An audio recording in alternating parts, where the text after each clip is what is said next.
Hello, everyone. My name is Melissa Ziobro, and I am the Specialist Professor of Public History at Monmouth University. Your next question might be, well, what is the Specialist Professor of Public History? Public history refers to basically history done outside the classroom. So I specialize in classes such as museums and archives management, oral history, for our history majors who do not necessarily think they want to teach. So that's me. The full title of the talk I was asked to give you today is Monmouth County's Own Hidden Figures. Fort Monmouth, once touted as the Black Brain Center of the United States. So why am I, professor from Monmouth University, here today to talk to you about this topic? Well, from 2004 to 2011, I was the command historian over at Fort Monmouth. I actually have the dubious distinction of being the last Fort Monmouth command historian. So what does a historian do for the Army? Many military commands and bases have historians. They often run a museum or an archive, and they document what the command is doing currently and what it has done in the past. So, hence my qualification to talk to you a bit about this topic. I've been asked to speak to you for about 45 minutes, and while I unfortunately won't be able to take your questions in real time, I'll give you my email address at the end, and you can send any you have over my way, and I would be happy to answer them for you. That's a little bit about who your speaker is today. Next, where does the topic of this talk come from? Well, if we look at the name of the talk, Hidden Figures, right? It's kind of a local take on the very popular movie of the same name. Awesome movie, really inspirational movie. I thought I'd better explain what the movie is about quickly, though, for those of you who haven't seen it. Hidden Figures is a 2016 American film based on the nonfiction book of the same name. It's about Black female mathematicians who worked at NASA during the space race in the early 1960s. These women were segregated by both race and gender and had to fight a multitude of battles just to share their talents with the nation. Because remember, slavery ends with the American Civil War, which lasts from 1861 to 1865, sees some 620,000 Americans die. It frees some 4 million slaves.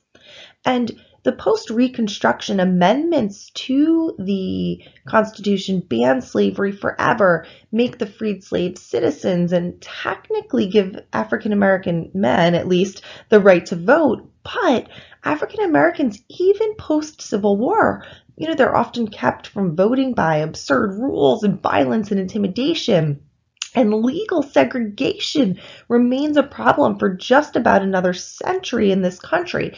And we are still in the midst of a national conversation about race to this day. So sadly, the Civil War does not solve the question of race in our country. So we've cleared up what the Hidden Figures piece of the title refers to, kind of unsung African-American heroes lost to history. As for the second half of the title, about Fort Monmouth, for anyone who's not aware what Fort Monmouth is, let me just super simply clarify. Of course, I could keep you here for hours and hours as the former base historian talking about the history of the site, but just in brief, the former military installation called Fort Monmouth comprised over 400 acres surrounded by the communities of Eatontown, Tinton Falls, and Oceanport. It was initially started as a Signal Corps training camp in 1917, over 100 years ago, after the Army entered the First World War. The Signal Corps is the branch of the military started during the American Civil War and charged with all manner of military communications. So Fort Monmouth was first called Camp Little Silver, based on its location right near Little Silver, and then Camp Alfred Vail in honor of the New Jersey inventor who helped Samuel Morse develop commercial telegraphy. So it trained men for World War I, and its laboratories there worked on really cutting edge technologies at the time, like air to ground radio. While the camp was supposed to be temporary, it wound up outliving the war. The chief signal officer authorized the purchase of Camp Vale in 1919 for about $115,000. I think it would be difficult to buy one house in Monmouth County for that today. Signal schools from around the country were consolidated at Fort Monmouth that year. The installation received permanent status and the name Fort Monmouth in August of 1925. The designation honored the soldiers of the American Revolution who died in the Battle of Monmouth Courthouse in 1778. Fort Monmouth would soon be known as the home of the Signal Corps. So again, I wish I had you here for hours to discuss what the next decades would bring to the base and to Monmouth County and to New Jersey, but suffice it to say the base continued to train soldiers, and its many famous technological firsts coming out of its laboratories included things like the first weather radar, the first communications satellite, first weather satellite, first televised weather satellite, first high-capacity communications satellite, night vision technologies, counter improvised explosive device technologies, situational awareness devices. The list of really cutting edge technologies that Fort Monmouth contributed to just goes on and on. Sadly, while the base was supporting operations in Iraq and Afghanistan during the global war on terror, it was ordered closed by the Department of Defense and ultimately closed in 2011. Operations of the U.S. Army Communications Electronics Command, which was the primary military organization operating on the base at the time of its closure, moved to Aberdeen Proving Ground, Maryland, where the Fort Monmouth Archive is kept safe to this day. Just as the local community welcomed the base with open arms, it really did mourn its loss when it closed, but people are starting to quickly forget about the history of the site, which is why talks like this are so important. I also want to mention a site called Camp Evans. During World War II, the missions based at Fort Monmouth grew so big that the fort ran out of room and started acquiring land in local communities. One of these sites was Camp Evans in Wall Township. The operations there were headquartered back on that main post that we talked about, and Camp Evans would be in operation until the 1990s. After the Army left the Wall Township site in the 90s, much of the land was turned over to the nonprofit Info Age Science History Learning Center.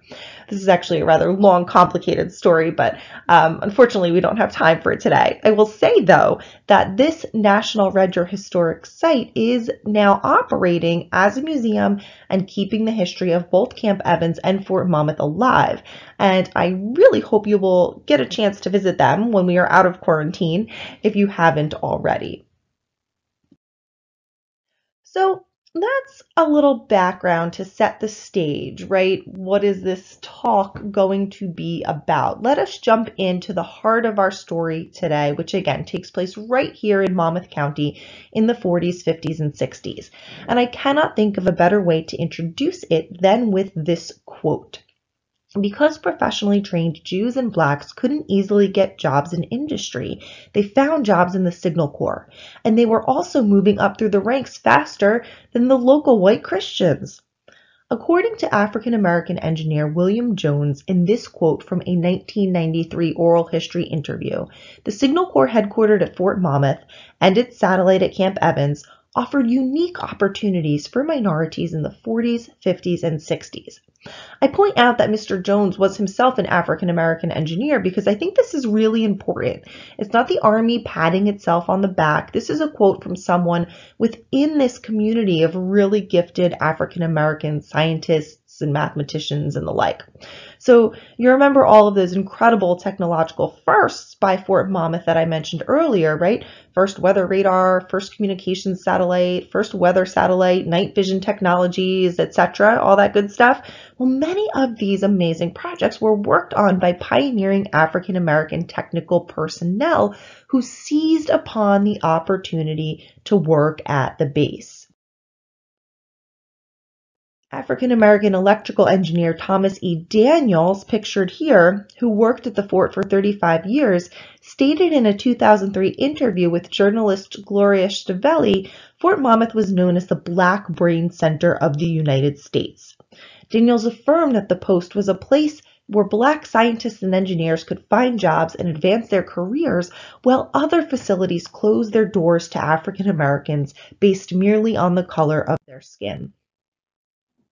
These employment opportunities did not inoculate the fort's African American personnel from the culture of discrimination and segregation that I just noted marked this period in our country's history, however.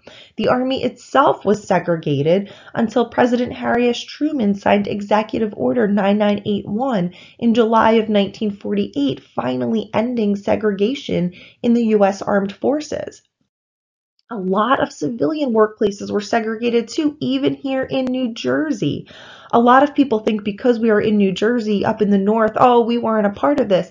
But New Jersey as a whole, unfortunately, does not have the best track record on race. New Jersey was one of the last northern states to give up its slaves, and Ku Klux Klan chapters had marched openly in the streets as late as the 1920s. It is estimated that in Monmouth and Ocean County alone, a total of 7,000 residents were members of the KKK at various points in the 20s and 30s and 40s. This was often all out in the open. In Point Pleasant in 1923, for example, 109 Klansmen marched through the streets of the town in hoods and robes as a demonstration that, quote, the Klan is particularly strong in Ocean and Monmouth counties, end quote. Other meetings would draw crowds in thousands. The Klan ran ads in local newspapers. The idea of mainstream local newspapers printing articles for the KKK seems impossible in this day and age. However, back in the early 1900s, it happened.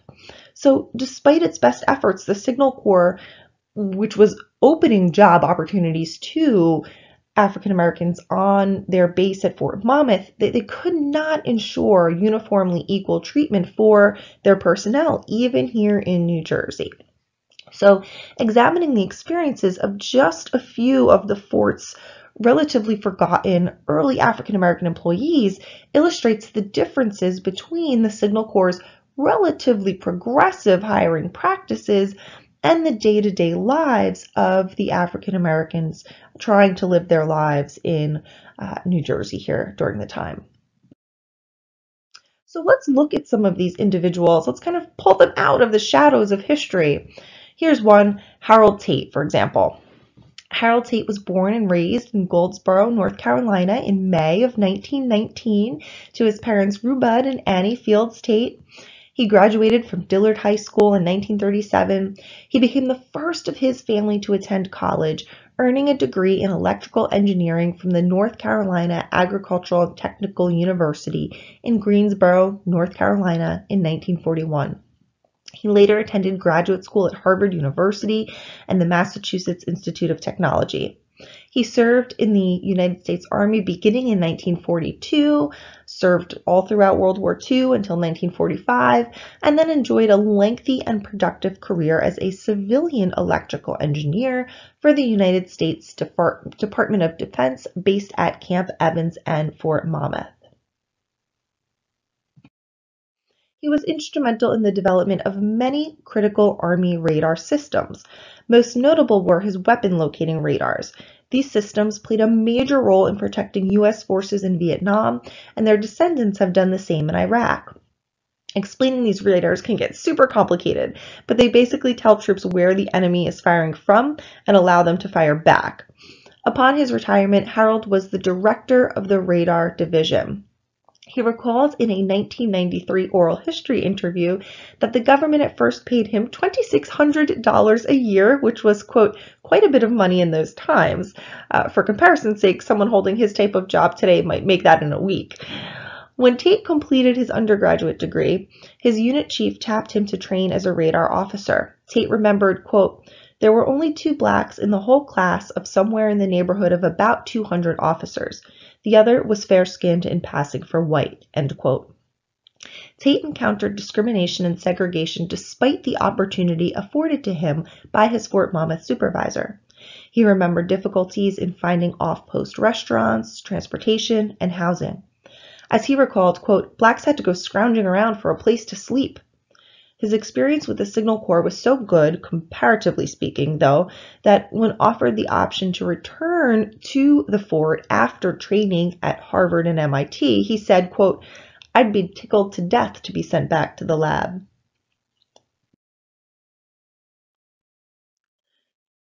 Tate's wife Mary was a Fort Monmouth hidden figure, too. Harold and Mary Tate were childhood sweethearts in North Carolina. In early 1943, while Harold was in the service, he managed one Friday night to travel to North Carolina from New Jersey, got his and Mary's parents' approval, whisked Mary off to South Carolina, got married, and had Mary back to her classes on Monday as he headed to his assignment. In 1945, Mary graduated from North Carolina Central University in Durham as a mathematician and joined her husband at Fort Monmouth. As Mary's career progressed, she was assigned to top secret work in the Applied Physics Division. She became the only woman in her group and eventually became a team chief. Her work was vital to the Army's efforts during the Cold War, as she and her husband had the responsibility to measure and interpret seismic events taking place in Russia as part of the Russian underground nuclear testing activity.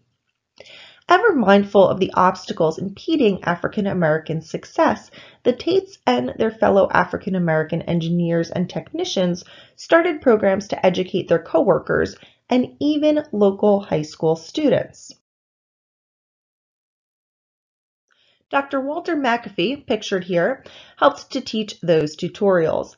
McAfee was born in Texas to Susie and Luther McAfee in September of 1914.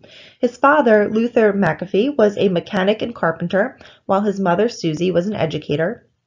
McAfee earned a bachelor's degree in mathematics in 1934 from Wiley College in Marshall, Texas.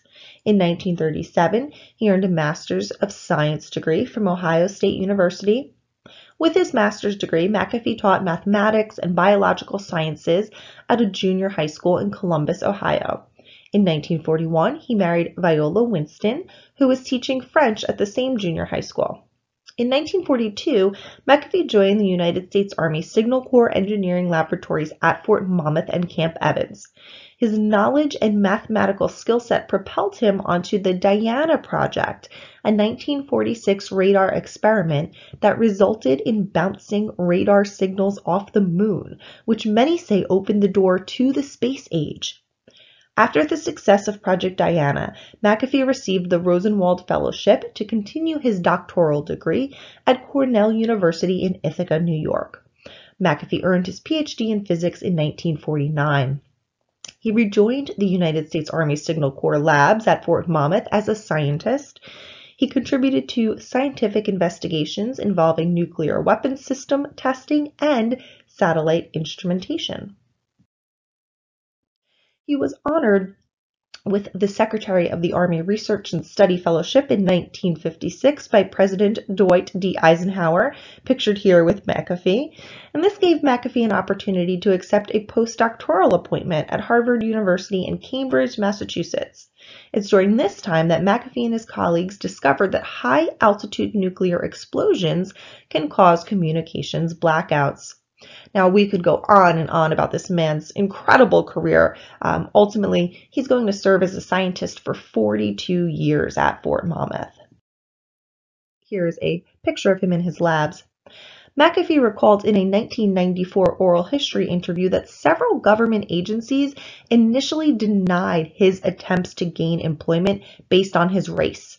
This was something he couldn't hide during the application process, as most applications required a photograph. They required a photo really so they could reject African Americans. Fort Monmouth's application, however, did not require one. McAfee received instructions to report to the base almost immediately after submitting his paperwork. He resigned from a steady teaching job in order to do so, despite fears that he would be fired when Fort officials discovered his race. Those fears went away when McAfee arrived at Fort Monmouth and found a number of African Americans already at work. Upon arriving in New Jersey, McAfee, like Tate, noted that off-post segregation and discrimination made it difficult to get housing and meals. Just plain old discrimination on base reared its head as well, sometimes making it difficult for African Americans to receive promotions. As McAfee described it, quote, "If they had one position open and they had a black man and a white man competing for it, the white man got it. Mainly there's less friction that way. The black man isn't going to fight that hard. Of course, you wouldn't say that today. I guess we were just getting into the jobs," end quote. But McAfee's section chief, like Tate's, championed him, and McAfee received some initial promotions. Many more followed, to the point that, quote, "I never had trouble on an Army base after 48. So when Truman integrated the Army, my rating was high enough they didn't bother me. I went to places and they gave me good quarters. They gave me the best. I usually got the VIP quarters," end quote. That was a stark contrast to McAfee's first traveling experience in 1946, when he had to carry a booklet like the one you see here, telling him which accommodations would be available to African Americans. I've had this in my presentation for many years, and it's worth noting that the Green Book was recently the subject of another very popular award-winning film, as you can see on the right-hand side of the screen. Let's move on to William Jones, who noted the Signal Corps' reputation for accepting qualified African American personnel. William Jones was born in 1915 in New York City to West Indian immigrant parents. In high school, he and his brothers became interested in electronics and became licensed ham radio operators. He and his identical twin Cyril graduated from high school and were admitted to Tufts University. William entered the engineering school, though the dean warned him that because he was black, neither he nor the school would try to help him with job placement after graduation. The dean wasn't kidding. Jones shared in a 1993 oral history interview that 48 private employers and the United States Air Corps rejected him before Fort Monmouth hired him. His opportunity to work at Fort Monmouth, like so many others, was marred by the fact that, as he put it, quote, "You couldn't eat anywhere else in the county other than the African American boarding house." He endured repeated humiliations when he could not dine with coworkers at local eateries. Luckily, the man for whom Jones worked early on in his career, radar pioneer John Marchetti, who you're seeing here on the screen, quote, "didn't care what kind of people worked on his projects as long as they were qualified," end quote. Let's look at Thomas Daniels, who I mentioned earlier pointed out the Post's reputation as a, quote, "black brain center." Dr. Thomas Edward Daniels Jr. was born to Thomas Edward Daniels Sr. and Jenny Floyd Daniels in 1926 in a boxcar in Kentucky. He moved around a lot when he was young, joined the military, and served 33 months in World War II. He attended college and got a job at Fort Monmouth. He worked 9 to 10-hour days and went to school for advanced degrees at night. For the next 35 years, he progressed through the ranks from a bench engineer to the director of a major research and development laboratory. In an oral history with Daniels, he addressed the imperfections of the opportunity afforded to him by the Signal Corps, saying, quote, "Working at the fort, you still had a microcosm of people who really didn't think blacks were smart enough, but at least you had the opportunity," end quote. We've been talking so far about African American scientists at Fort Monmouth. These are often civilians, not uniformed soldiers. But African American soldiers, too, reported finding unique opportunities at Fort Monmouth.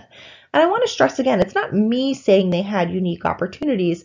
It's not the command patting themselves on the back and saying unique opportunities were given. I think it's really important that whenever we are talking about individuals from history, we as often as possible allow them to speak in their own words. And I've been trying to do that thus far.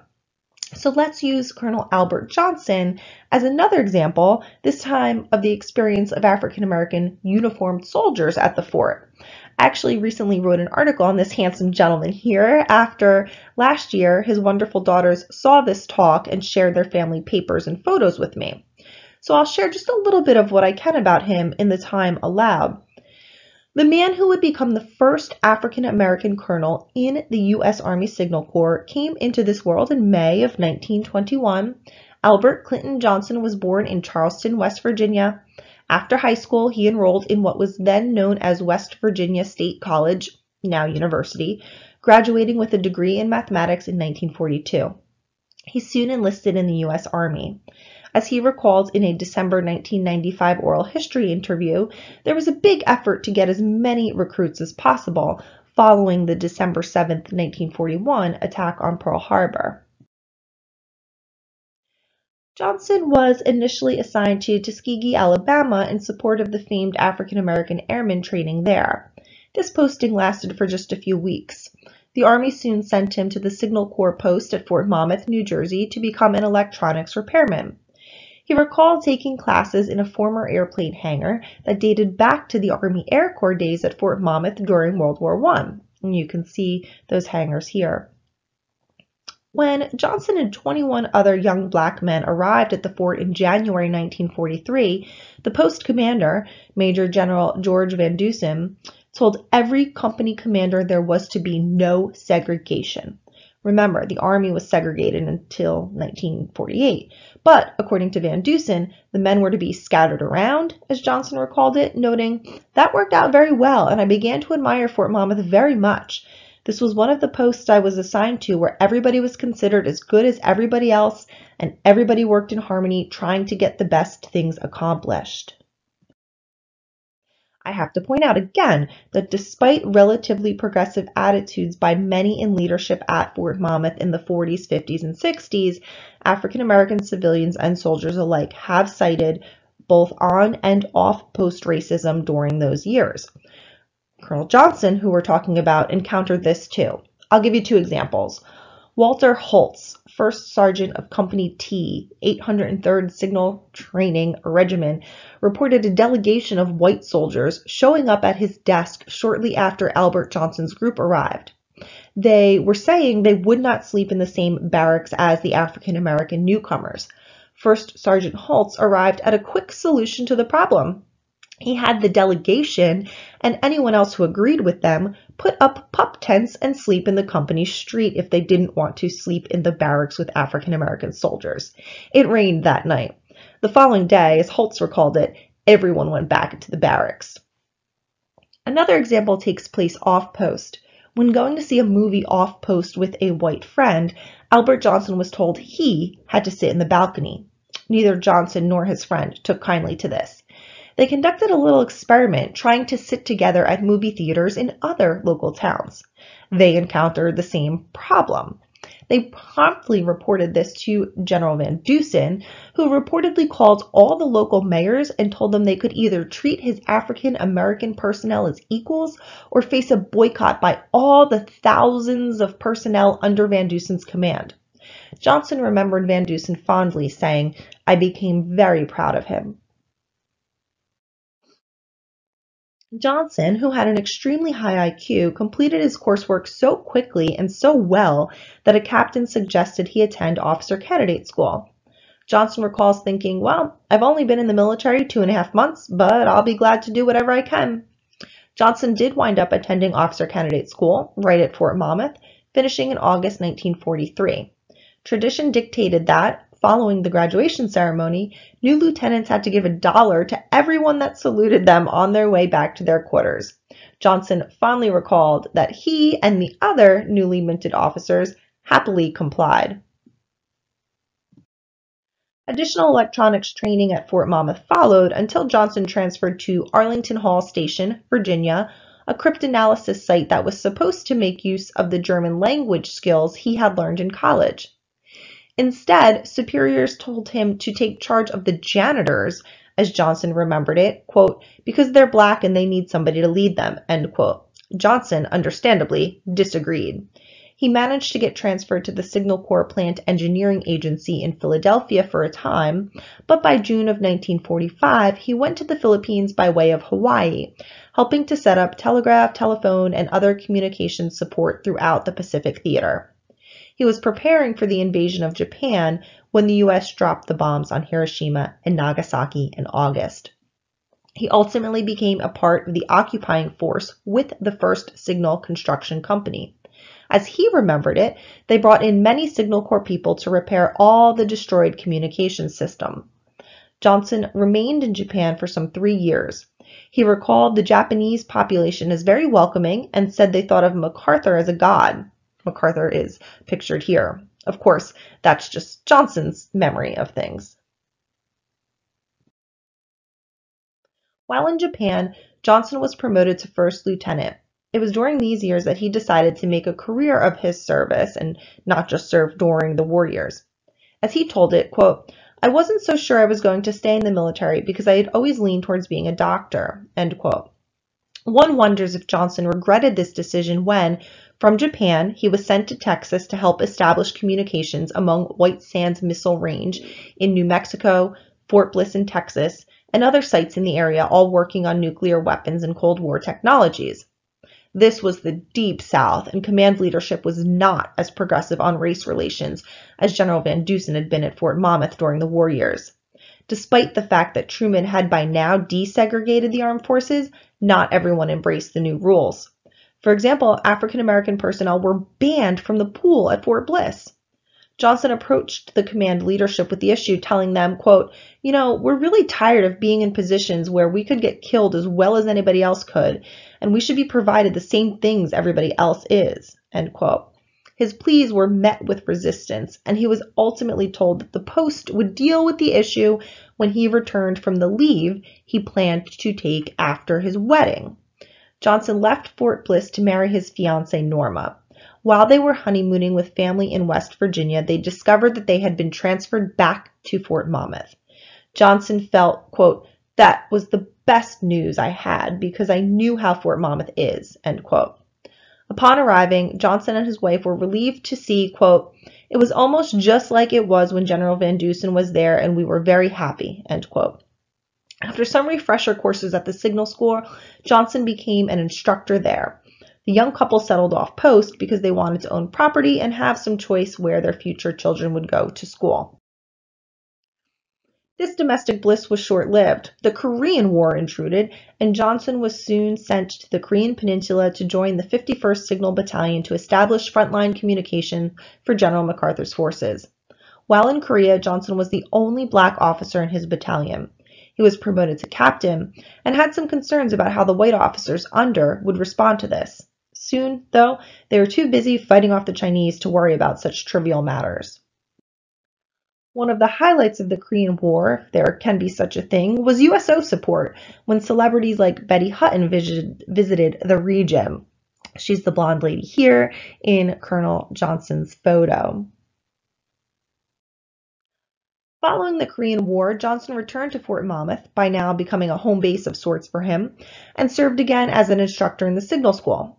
In the early 1960s, he left for Germany and served as commander of the 144th Signal Battalion in Heidelberg. This man, who during World War II had arrived at Arlington Hall Station hoping to put his German language skills to use, only to be offered command of some civilian janitors, was now in Germany acting as the first black commander of this particular unit. A return trip to duty at the Signal School at Fort Monmouth and additional promotions followed his service in Germany. In 1968, Johnson became the first African American to achieve the rank of colonel in the Signal Corps. He then deployed to his third war, Vietnam, with the 1st Signal Brigade from 1969 to 1970, serving as the Chief of Staff to Major General Thomas Matthew Rienzi.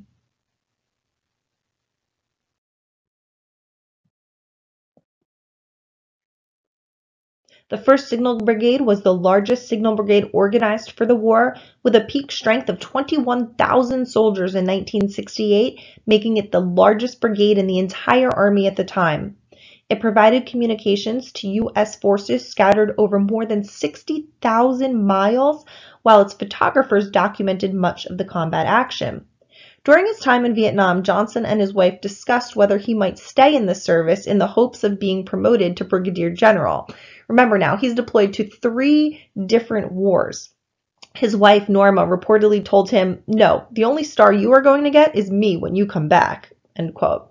Rienzi and Johnson flew out of Vietnam together. You can see them both here in this photo.